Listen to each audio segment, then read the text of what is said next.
Emily Pegueiro nasceu na República Dominicana em 12 de junho de 2001. Vinda de uma família humilde, ela era a mais nova entre 3 irmãos. Seu pai, Genaro, fazia o possível para dar dignidade aos filhos, acumulando às vezes vários empregos para proporcionar a eles o básico para viver.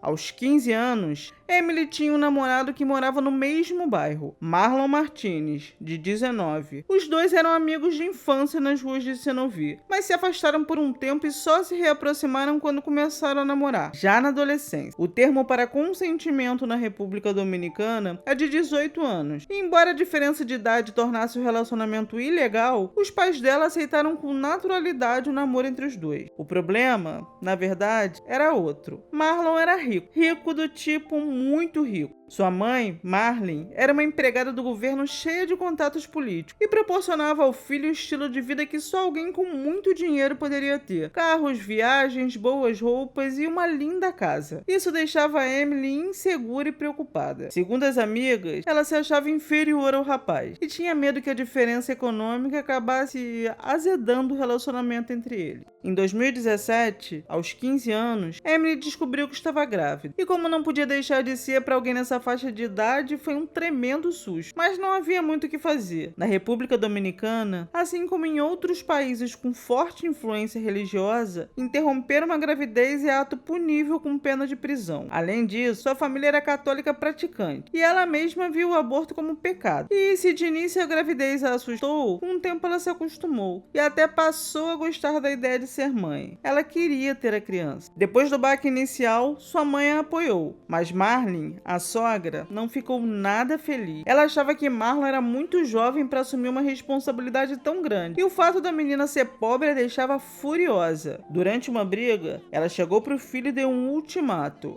resolva esse problema agora. Mas o tempo é implacável.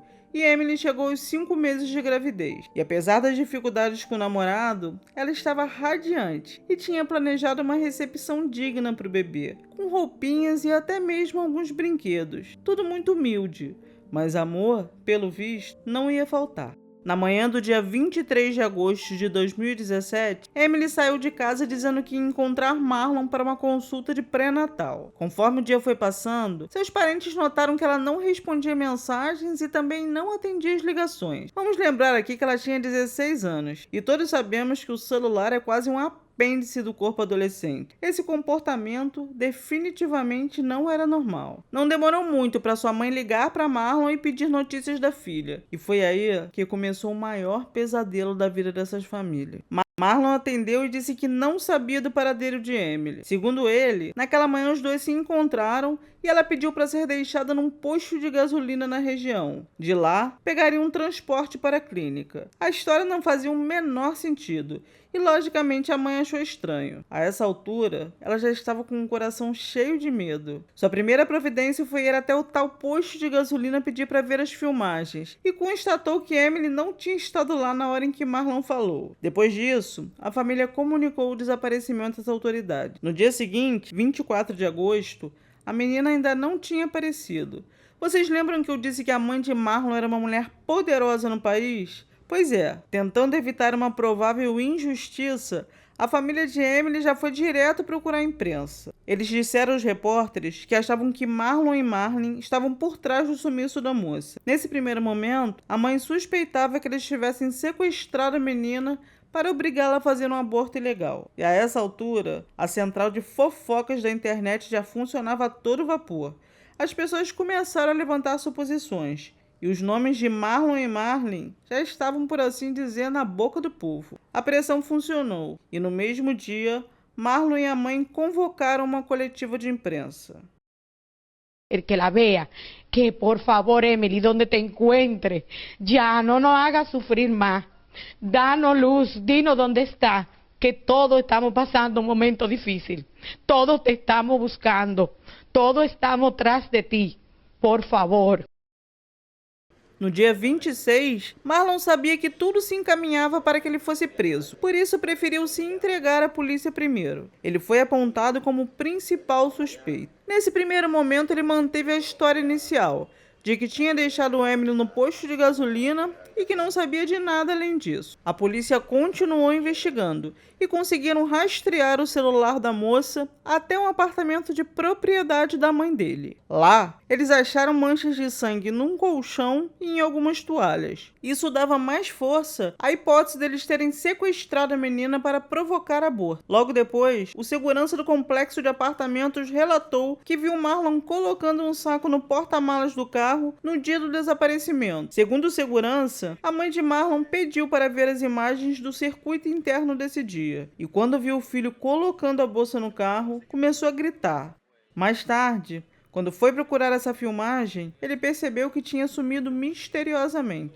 Esse relato repercutiu mal. Ao tomar conhecimento dos fatos, Marlon percebeu que era o fim da linha e finalmente confessou a morte de Emily. Ele levou os detetives ao aterro sanitário onde supostamente teria deixado o corpo. A polícia passou 7 horas tentando encontrar a menina, mas não teve sucesso. E para vocês verem como é grave a questão dos feminicídios na República Dominicana, eles acharam os corpos de 2 moças de 18 anos, uma morta pelo padrasto e outra pelo namorado, mas não acharam Emily, ao menos não nesse momento. No dia 31 de agosto, às 20 horas, populares encontraram uma valise abandonada na estrada em Spailar, a 1 hora de carro de Senovi. Infelizmente era Emily. O corpo já estava em decomposição, e o que restava do feto estava dentro dela. Marlon contou tudo à polícia. No dia 23, ele a levou para o apartamento e a obrigou a ingerir um líquido abortivo. O líquido deveria provocar uma contração forte o bastante para expulsar o feto, e quando isso não aconteceu, ele enfiou um objeto nos genitais da menina e tentou perfurar o útero. Isso deu início a uma grande hemorragia, mas não foi isso que a matou. Temendo ser preso pelo sequestro e aborto forçado, ele resolveu matá-la com 2 pancadas na cabeça, o que ocasionou um grave dano cerebral. E depois de acabar com a vida da moça, colocou o corpo dentro de um saco, botou no porta-malas e depois atirou de uma ponte. Sua próxima providência foi ligar para a mãe, Marlene. Ele contou o que tinha feito e pediu ajuda. Os dois conversaram e decidiram fazer o possível para encobrir o crime. Então, Marlene ligou para o irmão, Henry, e pediu ajuda. Ele e um comparsa ganharam dinheiro para recolher o corpo da ponte, colocar numa mala e descartar na estrada Laguama, em Spailar. E foi lá que ela foi encontrada. No te va a dejar vivir. Te quise como a un hijo, pero no porque tenía poder y dinero. Era porque vivía vacío y carecido de amor. Porque tú no tenías amor de madre como tenías que tenerlo. Porque tu madre vivía en su negocio y su política. No la critico por eso. Es su vida, no me meto. Mírame a la cara. Porque merezco que tú y Miley me miren a la cara por primera vez después del 23 de agosto que me le arrancaron la vida mía. Y todavía ustedes no han podido mirarme en la cara.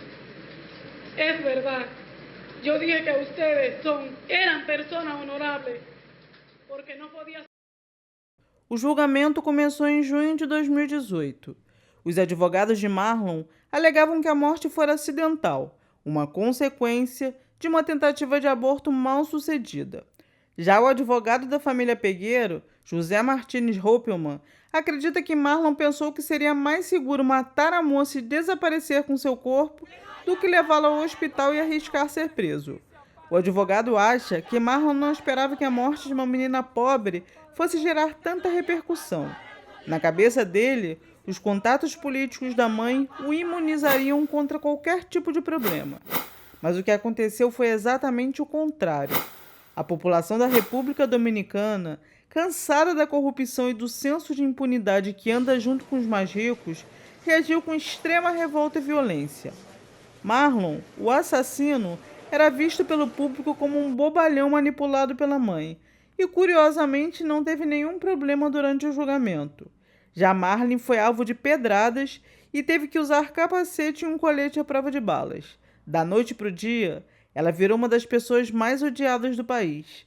Os cidadãos realmente temiam que ela fosse escapar impune. E se esse fosse um mundo diferente, eu poderia estar aqui dizendo que não, que a morte de uma menina de 16 anos que tinha a vida inteira pela frente e do seu filho, que nem teve a chance de respirar, não poderia deixar de ter a punição adequada. Mas no caso de Marlene, foi exatamente isso que aconteceu. No dia 18 de novembro de 2018, Marlon foi condenado a 30 anos de reclusão pela morte de Emily. Já sua mãe pegou apenas 5 anos pela cumplicidade no pós-crime. Así está la ciudad ahora mismo, miren. Prendido está esto.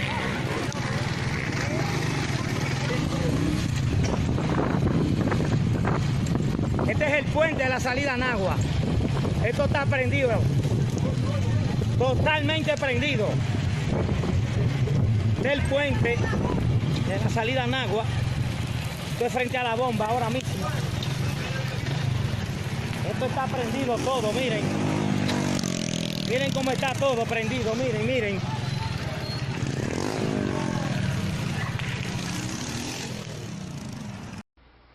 Hoy la muerte de la joven Emily Peguero quedó impune. Impune porque fueron 2 victimarios que acabaron con la vida de esa joven y de la criaturita que llevaba en su vientre. Mientras tanto, el mensaje de la justicia a la sociedad fue claro y contundente. Es bueno andar cerca del Poder Ejecutivo, es bueno ser dirigente del partido oficial porque eso garantiza la impunidad. Mientras tanto, los dominicanos y las dominicanas sometidos a todo tipo de... A cidade explodiu de revolta. As pessoas simplesmente não se conformaram com a sentença de Marlene e fecharam ruas, fecharam estradas, colocaram fogo em pneus e tentaram incendiar a casa da família Martínez. Mas não adiantou. Posteriormente, ela recorreu e, dos 5 anos iniciais, acabou cumprindo apenas 2. Ela está solta desde 2020. Aonde anda, ninguém sabe, mas eu duvido que você a encontre no supermercado, já que ela é uma mulher marcada para morrer. Logo na ocasião da sua libertação, essa tirinha foi publicada. Uma pessoa mostra uma ordem de libertação e diz: Marlene Martínez, você está em liberdade após ter cumprido o tempo estabelecido pela justiça. E Marlene diz: agora não sei se estou em liberdade ou se tenho que me manter trancada em casa. Do lado de fora, uma multidão furiosa aguarda por ela. A morte de Emily Peguero comoveu um país e atraiu os olhos da imprensa mundial sobre a situação dos feminicídios no Caribe. O caso da menina, hoje, é estudado pela Universidade de Oxford e virou um emblema do tratamento odioso que a República Dominicana dedica às suas mulheres. Infelizmente, esse crime não acabou só com a vida da menina. Logo após o julgamento, seus pais Genara e Adalgisa, que já estavam juntos há quase 2 décadas, se separaram. E hoje a mãe tenta refazer a vida na Europa. Ela está tentando se reerguer, mas diz que pensa muito na filha e no neto que não conheceu. Quanto a Marlon, o assassino confesso, está experimentando as regalias que os ricos desfrutam na cadeia. E no ano passado, em 2021, engravidou outra menor de idade durante uma visita íntima.